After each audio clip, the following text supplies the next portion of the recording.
Très bien, les gens, j'ai toujours dit que la conversion des femmes à l'islam se fait soit pour des raisons romantiques, soit parce qu'elles affrontent leurs démons, qu'elles traversent une sorte de crise émotionnelle ou mentale. Donc la plupart des femmes tombent amoureuses d'un homme musulman, et ensuite, vous savez, il dit « Si tu veux m'épouser, alors tu dois te convertir à l'islam ». Elles réagissent « D'accord, je vais me convertir à l'islam ». L'exemple le plus connu est Jemima Goldsmith, ex-femme d'Imran Khan. Jemima Goldsmith, pour ceux d'entre vous qui ne le connaissent pas, Imran Khan est probablement le Pakistanais le plus célèbre, et à l'époque, il était aussi vraiment beau. Il a épousé une mondaine britannique nommée Jemima Goldsmith, et elle s'est convertie à l'islam. Et quand ils ont divorcé après 10 ou 11 ans, elle n'a jamais vraiment déclaré publiquement qu'elle était une ex-musulmane, mais comme elle a des enfants avec lui, elle respecte beaucoup Imran Khan. Mais elle ne vit plus comme une femme musulmane aujourd'hui. Je pense qu'elle va épouser un Australien. C'était dans les actualités récemment. Ce n'est qu'un exemple, mais j'en ai vu des tonnes comme ça. Et puis l'autre option, la deuxième option, ce sont ces femmes qui sont désabusées par leur mode de vie occidental.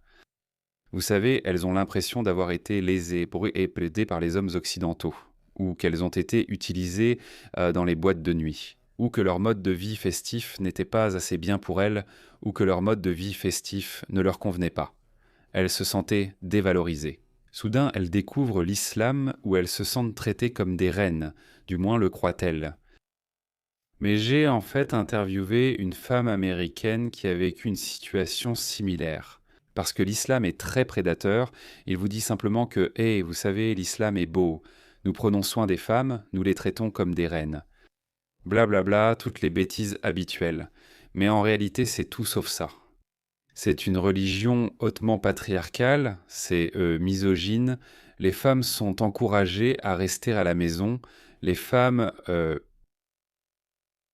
elles sont surtout vues comme des machines à enfants dans l'islam, d'où le comportement observé chez les femmes. Alors, écoutez, regardez cette femme blanche qui s'est convertie à l'islam parce que elle est tombée amoureuse d'un homme musulman et ensuite elle a découvert qu'elle n'avait pas lu les clauses cachées de l'islam. Regardez ceci à gauche, vous voyez, elle est en 2024. En islam, nous ne faisons pas. Death do us part. Oh! Habibi. Dunya. À cause d'un mari musulman, elle est là, ouais, elle va faire sa propagande islamique à la con. Et tu peux voir ce qui va se passer ici. Donc, je voulais juste faire une vidéo pour remercier tout le monde d'y avoir pensé. Je suis venue au commissariat pour porter plainte contre lui et comme je l'ai dit, il a tellement de contacts que je suis restée là. Je suis dans le Saint-Sud pendant que je vous parle. Je vous ai dit hier soir, il a pris mes enfants.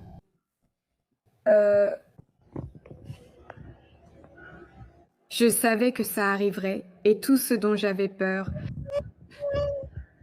Idiote, désolé, aucune compassion pour elle. J'ai fait tout le reste. J'ai tout fait. Regarde-moi, j'ai mis un hijab sur des bébés. J'ai supporté ça. Et il a évidemment appliqué la charia à la lettre. Coran, chapitre 4, verset 34, frapper une femme désobéissante. Il a fait ça et puis elle a dit « Oh non, même ces femmes musulmanes. » Quand je leur ai demandé « Oh, alors vous aimez l'islam ?» Oui, tu aimes le Coran. Tu crois que c'est la parole d'Allah? Oui. Eh bien, c'est ce que dit le chapitre 4, verset 34. Un homme peut te discipliner physiquement. Non, nous ne croyons pas à cette partie-là, hypocrite, musulmane de façade. Comment se fait-il que l'agresseur s'en sorte toujours parce qu'il a de l'argent? Ce n'est pas parce qu'il a de l'argent, c'est parce qu'il est ton tuteur, il est littéralement ton maître. C'est littéralement écrit dans le Coran, imbécile. Désolé, je ne peux pas compatir avec vous, et j'ai du mal à éprouver de la sympathie puisque vous avez pris cette décision de votre plein gré. Eh bien. Imbécile. Oh, regardez-moi ça, encore une femme, regardez cette femme. Elle dit, je déteste plus que tout porter le hijab tous les jours. J'ai de l'anxiété et je me sens étouffée. Je ne le porte que parce que c'est une obligation. J'ai toujours affirmé qu'il existe 3 raisons pour lesquelles les femmes portent le hijab, la burqa ou le niqab, et toutes relèvent de la contrainte. Soit elles sont forcées par leur famille, donc c'est une contrainte, soit elles sont forcées par la société, comme c'est le cas en Afghanistan et en Iran. Ou elles sont forcées par leur livre religieux, le Coran, comme elle le dit, c'est une obligation. Ce sont donc les 3 seules raisons pour lesquelles les femmes le portent.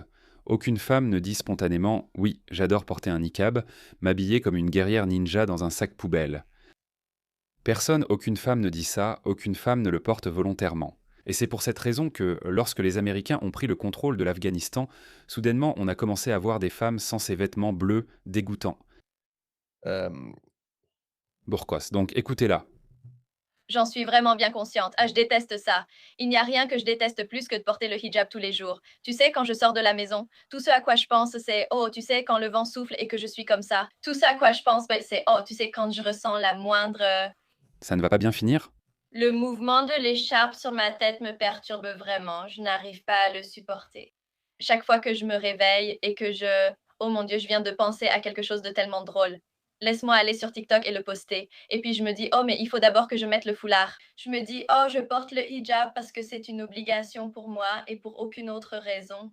J'ai presque honte de l'avouer, les gars, car j'aimerais pouvoir dire, je porte le hijab car j'en vois vraiment la beauté pour telle ou telle raison. Nombreuses femmes portant le hijab mentent en disant cela.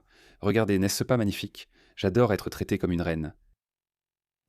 Je porte le hijab pour aucune autre raison que le fait que je suis une femme musulmane et que c'est une obligation qui m'a été donnée par Dieu. Oh, s'il te plaît, arrête de m'attaquer et arrête de dire toutes ces choses méchantes. Tu crois vraiment que je me regarde chaque jour et que je me dis, tu sais quoi, je vais mettre le hijab parce que ça me va juste super bien. Je mets le hijab car je me trouve mieux ainsi et tout le monde devrait penser pareil. Je ne le pense pas vraiment. Je le porte parce que, finalement, je dirais que je n'ai pas le choix. Bien sûr, j'ai le choix, mais je sais que les islamophobes utiliseront cela pour dire, vous voyez, elles n'ont pas le choix. Mais Non, tu n'as pas le choix. c'est uniquement entre Dieu et moi. Comment est-ce que c'est un choix? Tu crois vraiment que tu es contraint par cette religion, par ce livre? On te menace de l'enfer si tu ne le portes pas. Où est le choix? C'est un choix et je ne vais pas le lui refuser. C'est littéralement comme si Dieu venait à toi dans la vraie vie et disait, tu sais quoi? J'ai besoin que tu fasses ça pour moi. Et tu te retournes et tu dis, ouais, je ne peux pas faire ça pour toi. Ouais, je ne vais pas le faire. Comment ça va finir? Regarde ça. Regarde ceci. Il l'enlève. Je sais que cette vidéo va décevoir beaucoup. Les commentaires seront sûrement remplis de je suis tellement déçue et je savais qu'elle était une fausse musulmane. On dira sûrement que j'ai utilisé la religion pour attirer l'attention ou qu'on savait que j'allais enlever le hijab. En fait, je vais juste devoir donner raison aux commentaires parce que, sincèrement, je suis vraiment en train de perdre la tête, sérieusement. J'aime la communauté de sœurs musulmanes que j'ai construite sur cette plateforme. J'espère vraiment ne jamais perdre la sororité que j'ai créée. Et sincèrement, du fond du cœur, j'apprécie chaque personne qui a rendu ce parcours plus facile pour moi, qui m'a dit des choses gentilles, qui a été là pour moi, qui m'a demandé des conseils. J'ai vu tellement d'hommes musulmans passer en mode charia avec elle. Ils les achètent. Comme la première, comme la femme précédente que je t'ai montrée. A été là pour moi, m'a demandé des conseils. Je les ai conseillés. Vraiment, merci infiniment. J'aime la communauté que j'ai construite plus que tout. Je suis tellement reconnaissante pour les opportunités que j'ai pu vous offrir et que vous m'avez aussi offertes. L'islam a vraiment changé ma vie pour le mieux et c'est quelque chose pour lequel je serai toujours reconnaissante. Et j'en ferai toujours partie. Ils doivent être musulmans de façade. C'est le problème de beaucoup de musulmans. Ils choisissent juste ce qui les arrange. Je vous l'ai dit, aucune femme musulmane n'accepterait d'être frappée par son mari. Peu importe sa radicalité, elle dira « Oh non, il ne devrait pas me frapper ». Pourquoi? Cette religion que tu adules a donné ce droit à ton mari et à ton père. Non, nous n'acceptons pas cette partie. Pourquoi? Bref, assez parlé de ce fou. En Inde, ils ont quelque chose qu'on appelle... Non, laissez-moi juste répéter. En Inde, ils ont observé un phénomène appelé « love jihad ». Donc ce qu'ils ont observé, c'est que beaucoup de ces hommes et femmes musulmans approchaient dans son des femmes hindoues, des femmes non musulmanes, principalement des hindous, et ils prétendraient en d'abord être hindous, puis ils les prendraient au piège en les séduisant. Et donc ils appellent cela le love jihad. Une fois que la femme tombe amoureuse de l'homme, ils lui disent alors « J'ai l'arta et je suis musulman. Maintenant, tu dois te convertir à l'islam. » Et beaucoup de femmes ont dit non. Et par conséquent, beaucoup de femmes ont fini par mourir. Donc ce phénomène a été observé à travers tout le pays chez des dizaines de milliers de femmes. Donc beaucoup de femmes sont mortes, beaucoup de femmes se sont manifestées. Et puis ils disent « Oh, pourquoi ? Pourquoi l'Inde devient-elle aussi islamophobe ? Regardez leurs publications sur TikTok. Regardez ce qu'ils publient sur les réseaux sociaux. Ici, ils disent « Regardez cette femme qui n'est pas vêtue de façon appropriée. Elle devrait être enlevée, convertie à l'islam, puis obligée de porter une burqa. Regardez ça. Cette femme musulmane la distrait et d'autres femmes musulmanes arrivent. Elle les kidnappe. Oh mon Dieu. Et ensuite, ils vont les couvrir. Elle rit. Évidemment, c'est une actrice. Voilà, c'est ce que tu veux. Tu vas te réveiller, hein ? Regarde ça. Elle est heureuse. Youpi. Vous avez été promu à un... Oh mon Dieu, vous avez été promu. Regardez cette courageuse fille bangladaise. Elle fait une vidéo et ensuite un islamiste sale la harcèle. Regardez ça. Elle fait un TikTok. Regardez ça, ce gars lui jette de l'eau. Qu'est-ce que c'est ? Oust, va-t'en. Va-t'en. Oustez. Et voici les gens qui arrivent en Occident, en très grand nombre. Faites honte à cet idiot. C'est quand même une femme courageuse. Oh bien, pourquoi es-tu... Tu t'en fiches. Tu dois aller trouver un avocat. Tu t'en fiches.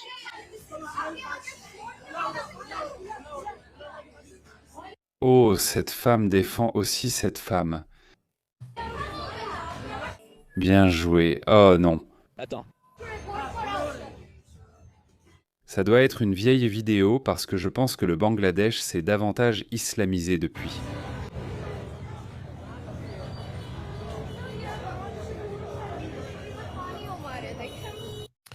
Et regarde-les, regarde ces créatures hypocrites.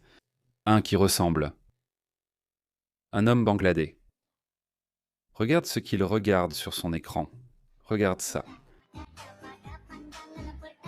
Il regarde des femmes. Il nous regarde. Il regarde des femmes à moitié nues. Oh, ça lui a plu aussi. Oh non. Peut-être qu'il a envoyé une demande d'amis. Suivre. Il l'a suivi. Regarde ça. Quel vieux salaud pervers. Voilà la vraie nature de ces gens, les gars. Et si vous vous opposez à ce que ces gens viennent dans votre pays, alors vous êtes raciste. Vous êtes intolérant. Et Anthony Albanese dit qu'ils sont tous australiens. Dès qu'ils posent le pied en Australie, ils sont tous australiens. La distinction entre Australiens et migrants est... Je me demande la différence entre un Australien et un migrant. Regarde cette idiote de femme. Désolé. Parce que je n'ai jamais vu ça utilisé auparavant dans un pays comme le nôtre. Dans un pays comme le nôtre, tu sais, Quel pays? nous avons des personnes qui occupent des postes élevés dans notre gouvernement, dans les affaires. Des médecins, des ingénieurs. Certains des géants du monde des affaires dans ce pays sont venus ici en tant que réfugiés et migrants. Sont-ils distincts des Australiens? Ils sont tous pareils. Ce sont des Australiens.